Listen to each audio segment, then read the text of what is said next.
So the game ends Manchester United 2, Tottenham 2. As a Manchester United fan, I will take the point, but I'm going to be completely honest with you. I was not happy with that second half performance. I thought when Udogie came on that left hand side, Odebert on that left hand side, I felt that we got absolutely cooked. And Tottenham were the better team in the second half. I think we were probably the slightly better team in the first half, but that second half performance was one of the worst second half performances we have seen from Manchester United this season. We are not good in the second half. We are 30 minutes FC at the moment, and we need to improve in the second half. And a big bit of it is due to Casemiro being subbed off. Every time Casemiro is subbed off, we absolutely collapse. And another big bit of it is on Ruben Amorim. I don't think that if we'd have lost today, I would have blamed Amorim over the players. And do you know why I would have blamed Amorim over the players? Because there's 15 minutes to go. Dorgu's having a decent game. Why are you bringing on Delo? Cousin Delo, yet again, because he brings on Delo. Oh, when Sesko goes off injured, we used all our subs because you had to bring on Cousin Delo. Why? Or if you don't make any subs, you can bring Xerxes on for Sesko. Yeah? You have to bring on Delo. Why do you have to bring on Delo? Why is Delo... Dorgu had a good game. You know, crossing could be a bit iffy. Dorgu had a good game. I think Ruben Amorim, if we'd lost today, would have cost us. And I think we probably deserved the point. Down to 10 men, corner, last minute, De Ligt. I think De Ligt's had a phenomenal season. De Ligt's been one of the best centre-backs in the world this season. Look, Mickey van der Ven, De Ligt, 2 unbelievable centre-back performances today. But Ruben Amorim could have cost us. I'm going to be honest. We're going to talk about the game. We're going to talk about Man United. We're going to talk about Tottenham. I'm going to do a general view from a Man United and Tottenham perspective on the game. But I'm going to say a few things. Mbeumo is min, Mbeumo is class, Mbeumo is brilliant. Mbeumo, cool. Fantastic. Cunha's a great player. He's just trying a bit too hard. He's keeping hold of the ball. I get why Cunha was taken off. Mount actually played a really good ball in Sesko. Sesko probably should have scored, but Mickey van der Ven is a phenomenal centre-back. It happened. Sesko looked a bit raw. He didn't look fully fit, Sesko. I just look at Xerxes and just look at Maino. I think we could use these guys. I just think Ruben Amorim's tactical decision-making in the second half of games is atrocious. You know, I've really tried to be positive because we have a good team, but we have a team that is good enough, Manchester United, to finish in the top 7 this season. Our team is good enough, our attack is good enough, but I don't like tactical decision-making. I don't like having to sub Dorgu for Delo. What was the point? I don't like Ruben Amorim's approach in second halves to not changing things. Thomas Frank, I don't know why I took off Xavi Simons for Benson Car. I honestly don't. But you know what? Thomas Frank brought on Udogie because Udogie brings so much more than Spence as an attacking threat down Tottenham's left-hand side. Odebert comes on. We have Ahmad at right wing back, and I get why Amorim did that. We're 1-0 up. He probably wants to push to go 2-0 because he knows we can't defend. He knows we can't keep clean sheets, so we need to probably go 2-0 up. But Ahmad got cooked by Odebert. Ahmad good going forward, he got cooked by Odebert today. The subs made us worse. The Casemiro sub particularly, Casemiro for Ugarte. What is Ugarte doing for that goal? What is Ugarte doing for Tottenham's first goal? I don't know. But it was poor. The second half performance from Man United was a disgrace. And that could have been on the manager. Look, positive is with 5 games unbeaten, we've gone behind to Forest and we've gone behind to Tottenham and we found late equalisers and we're not losing games, so the mentality's there, which is good. But the in-game management from Amorim in that second half was atrocious. Absolutely atrocious. Ugarte, atrocious when he came on, at fault for the goal. Bringing on Delo made no sense. Sesko injured, I'm not going to talk about Sesko, young lad needs confidence. But it was embarrassing. No team throws games away like us. 2 games in a row where we're 1-0 up, the game is in our hands, and we could see 2 goals in quick succession and nearly throw the game away. And we have to do something late through spectacular moments or set pieces to get back into the game. It's not good. Casemiro can play 70 minutes. I get why he has to be subbed off after 70 minutes because he's absolutely knackered.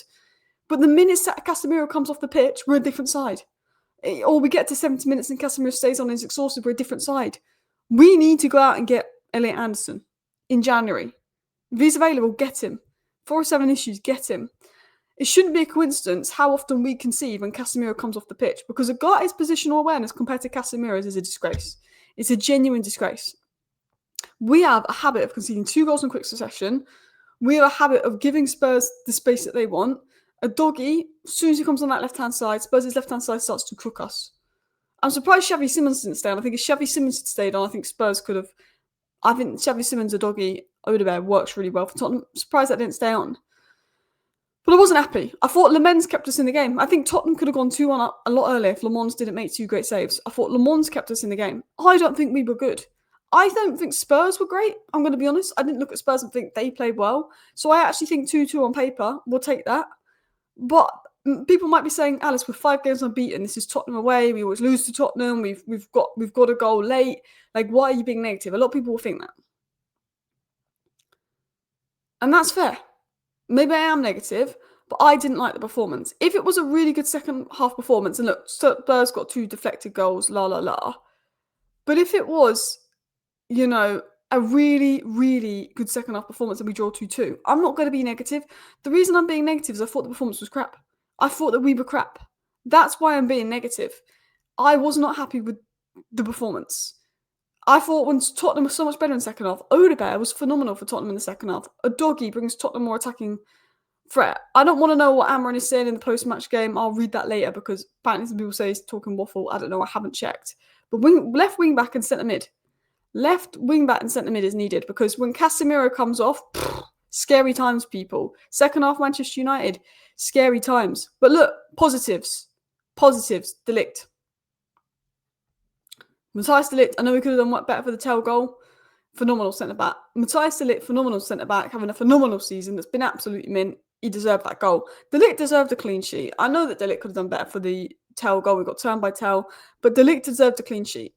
He deserved a clean sheet, so he deserved that goal. I think De Ligt's had a phenomenal season. I think De Ligt's been one of the best centre-backs in the league this season. Amad Diallo going forward, I thought was great today. Got an assist, 1-2 fouls, created 2 chances, 4 passes into the final third, 9 defensive contributions, 48 touches, 100% crosses run. I thought Amad Diallo was pretty good going forward. Defensively, he got cooked. And Mbeumo on the left. Mbeumo is mint, and Mbeumo was class, but why is Mbeumo staying on the left? Why doesn't Mount go on the left and Mbeumo go on the right? You know, because Udogie is a little bit gettable defensively. Udogie's great going forward, but a bit gettable defensively. You know, I don't think Tottenham have been great at home. I don't think Tottenham having the best start to the season, and we gave them a second half where they could have won. I just think, I look at Man United and I thought De Ligt was great. I thought Udogie had a good game. I think Dorgu's very good at winning fouls. Dorgu's final ball isn't always great. He needs to improve his decision making, get his head up. But Dorgu's raw. Dorgu's better than Dalot. Dorgu's better defensively than Dalot, and Dorgu's better at getting up that line, keeping the ball and winning fouls. It's just the final cross and decision making when it comes to Dorgu. I was happy with Dorgu. I thought Dorgu was solid. I was happy with De Ligt. I was happy with Shaw. Yoram Maguire didn't do anything wrong when they were on the pitch. Amad going forward, I was happy with. Defensively got caught out. Masraoui was absolutely solid, but not completely fit. I was not happy with Agate. I was not happy with Bruno Fernandes, who's one of my favourite players. I thought Cunha was trying too hard and holding on to the ball. I thought Sesko was disappointing when he came on. And I look at it and I just think, right now, this team needs Elliot Anderson and this team needs an attacking wing-back. But look, the positives, this was a test of mentality. It feels disappointing, but we got a draw. We didn't lose. We're still unbeaten. We got a draw. This is Spurs away. This is a game that we were taking a draw in last season, and we came back into it with 10 men. So there's a sense of positivity there. I think I'm being negative because I didn't like the performance. A lot of people are quite happy because we scored late, 10 men, but I'm a bit sad, and I think that's because I didn't like the performance. But I thought Lammens was great. I thought Cunha was rusty, but I thought Mbeumo was great. I thought De Ligt was good. I really hope Sesko isn't injured. Odebert came on and he created 3 chances and completed 2 take-ons.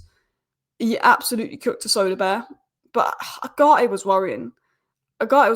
We've conceded 2 goals against Brighton quickly, Forest quickly, and Spurs quickly. We don't just concede 1 goal, we concede 2 goals. That's 3 games in a row we've conceded 2 goals in quick succession. 3 games in a row. And that, I just don't like that. It's not the manager's fault. Some people say we need midfielders, and I agree. I think Ruben Amorim has to take blame because I thought his subs were appalling and his choices were appalling. But what's he going to do? Because you can't take Casemiro for Maino because Maino's quite attacking. So you have to take Casemiro for Agate because Casemiro can't play more than 70 minutes. We need a midfielder. Ruben Amorim needs a midfielder. That's what Ruben Amorim needs. So yes, I'm unhappy with Ruben Amorim. Yes, Ruben Amorim, I think, got his subs wrong. But Casemiro to Agate is a huge downgrade. And to be fair, what can Amorim do? Because if Casemiro plays 90 minutes, he always drops off in the last 20 minutes. We need Casemiro that can play 90 minutes week in, week out. That's what we need. We need a good midfielder. We need a good wing back. That is what we need. Look at Udogie. I would take Udogie at Man United. I think he's absolutely mint. The only good thing is Richarlison celebrated like he won it, and De Ligt comes and gets that goal and makes it 2-2. I think a draw is fair. I think a draw is a fair result. I thought Lammens was impressive. I think Tottenham had a better second half. I think we had a better first half. Casemiro made 5 ball recoveries, 4 tackles and 4 clearances when he was on the pitch. Casemiro put in a monsterful performance. I thought Dorgu was much better. I thought Agate was shocking for the goal. I thought, I don't get the De Ligt sub. And look, Van de Ven is a cheat code in defence. That tackle from Van de Ven on Sesko's cheat code. If Van de Ven doesn't make that tackle, Sesko potentially scores the winner. Sesko has a bag load of confidence, and maybe Sesko doesn't get injured. So, look, Van de Ven, you can argue, is, Tottenham got 2 deflected goals. Van de Ven made an elite tackle. Maybe we could have won that game on another day. But if we won that game, I'd be gassed with the 3 points. I'd be gassed with the winner. But it'd also be a bit like, oh, it wasn't a great performance. It wasn't a great performance. Do you know what I mean? Anyway, thank you for watching today's video. Let me know your thoughts down below. I'll see you guys next time. Bye.